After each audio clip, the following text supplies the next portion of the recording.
ഞാൻ സ്നേഹത്തോടെ തയ്യാറാക്കിയത് ദൈവകൃപയാൽ നയിക്കപ്പെട്ടത് എന്റെ അടുക്കളയിൽ നിന്നും നിങ്ങളുടെ ഹൃദയത്തിലേക്ക്. നമ്മുടെ ഇന്നത്തെ സ്പെഷ്യൽ ഡിന്നറാണ്.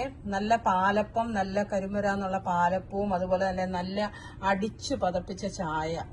ഇതിലെല്ലാം ഹൈലൈറ്റ് ആയിട്ട് നിൽക്കുന്നത് തേങ്ങാപ്പാലിൽ പൊള്ളിച്ച നല്ല ഫിഷ്, അതായത് ആവോലി തേങ്ങാപ്പാലിൽ പൊള്ളിച്ചതാണ്. ഇതിന്റെ റെസിപ്പി വേണമെങ്കിൽ പറഞ്ഞാൽ മതി, ഞാൻ ചെയ്യാം. നല്ല ടേസ്റ്റാണ്, അടിപൊളിയാണ്. ഇത് കഴിച്ച് തന്നെ നോക്കണം, അതിന്റെ രുചി അറിയണമെങ്കിൽ ഞാൻ റെസിപ്പി പിന്നീട് ഇട്ട് തരാം കേട്ടോ.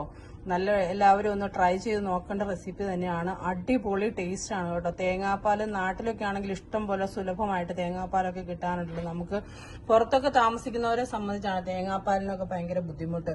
അപ്പം നമ്മളിവിടെ ഉപയോഗിച്ചിരിക്കുന്ന ഇതിൽ ടിൻ പാലാണ്, എങ്കിലും നല്ല ടേസ്റ്റ് ആണ്. എല്ലാവരും ഒന്ന് ട്രൈ ചെയ്ത് നോക്കണം. ഞാൻ ഇതിന്റെ റെസിപ്പി പുറകെ ഇട്ട് തരുന്നതാണ്. നല്ല പിള്ളേർക്കൊക്കെ കൊടുക്കാനാണെങ്കിലും ഉണ്ടല്ലോ, ഒട്ടും എരിവില്ല. ഭയങ്കര എരിവ്, വളരെ മൈൽഡ് ആയിട്ടുള്ള എരിവുള്ളൂ ചേർത്തിട്ടുള്ളൂ. അതുപോലെ തന്നെ പച്ചമുളകൊക്കെ വളരെ കുറവ് മാത്രമേ ചേർത്തിട്ടുള്ളൂ. അപ്പൊ എല്ലാവരും നമ്മുടെ ഇലയിൽ പൊള്ളിക്കുന്നേക്കാളും ടേസ്റ്റ് ഉണ്ട് തേങ്ങാപ്പാലിൽ ഈ മീൻ നമ്മൾ പൊള്ളിച്ചെടുക്കുമ്പോൾ. അത് നമുക്ക് അറിയത്തില്ലാത്തതുകൊണ്ടാണ്. വളരെ തീയൊക്കെ കുറച്ച് നന്നായിട്ടിട്ട് പൊള്ളിച്ചെടുത്തു കഴിഞ്ഞാൽ അടിപൊളി ടേസ്റ്റ് ആണ്. അപ്പൊ എല്ലാവരും ട്രൈ ചെയ്ത് നോക്കുക. Okay, good night.